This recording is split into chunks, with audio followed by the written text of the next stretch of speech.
সারা বিশ্বে দুর্নীতি বিরোধী অবস্থান জানান দিতে 2028 সালে আন্তর্জাতিক দুর্নীতি বিরোধী কনফারেন্স আয়োজন করতে চায় বাংলাদেশ।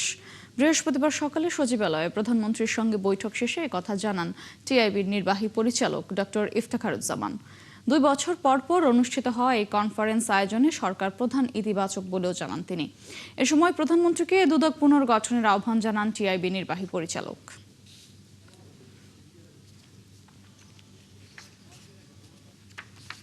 বাংলাদেশের জন্য এটা একটা উপযুক্ত সময়। 2028-এর যে কনফারেন্সটি হবে, আন্তর্জাতিক দুর্নীতি বিরোধী কনফারেন্স, সেটি বাংলাদেশে হোস্ট করা উচিত। মাননীয় প্রধানমন্ত্রীর সাথে কথা বলেছি, তিনি এক বাক্যে আমার সাথে একমত হয়েছেন, সম্মত হয়েছেন যে তিনি নীতিগতভাবে একমত চেষ্টা করবে এই সম্মেলনটি বাংলাদেশে হোস্ট করার জন্য, যার মাধ্যমে দেশবাসীকে বর্তমান সরকার এবং আন্তর্জাতিক পরিমণ্ডলে বর্তমান সরকার এমন একটা বার্তা দিতে চায় যে সরকার দুর্নীতির বিরুদ্ধে অঙ্গীকারাবদ্ধ এবং সেই অঙ্গীকার বাস্তবায়নে প্রতিজ্ঞাবদ্ধ।